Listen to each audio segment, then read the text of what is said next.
भूमितीमधल्या चौरसाचे क्षेत्रफळ काढणे ह्या बेसिक घटकावरचा हा प्रश्न आहे. परंतु आपल्याला चौरसाचे क्षेत्रफळ म्हणलं की बाजूचा वर्ग माहिती असतंय. पण यात कदाचित बाजू न देता तुम्हाला चौरसाचा कर्ण दिला असेल, तर मग क्षेत्रफळ कसं काढायचं असा जर प्रश्न पडत असेल, तर हा व्हिडिओ तुमच्यासाठीच आहे.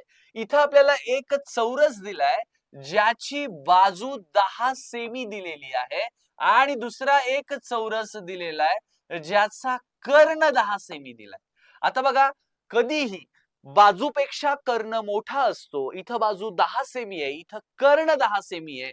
म्हणजे नक्कीच हा जो चौरस आहे, हा मोठा आहे. कारण याचा कर्ण 10 सेमी पेक्षा जास्त असणार आणि याची बाजू 10 सेमी पेक्षा कमी असणार. ओके.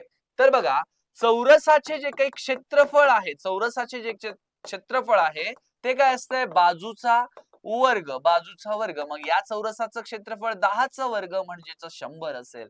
पण इथं आपली थोडीशी गडबड, जर माहिती नसेल तर होऊ शकते. पण चौरसाचे क्षेत्रफळ बरोबर, ठीक आहे, बाजूच्या वर्गाच्या ऐवजी मी इथं लिहितो कर्ण भागिले वर्गमुळात 2 कंसाचा वर्ग.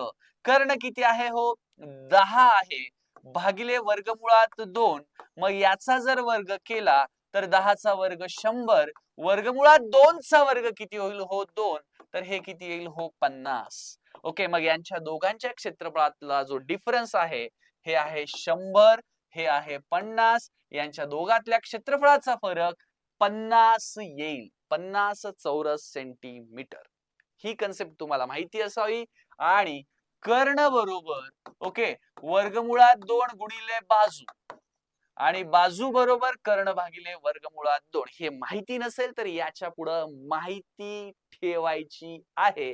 आणि आपल्या मित्रालाही हे माहिती व्हावं असं वाटत असेल तर आपल्या मित्राला व्हिडिओ शेअर करून टाकायचा आहे.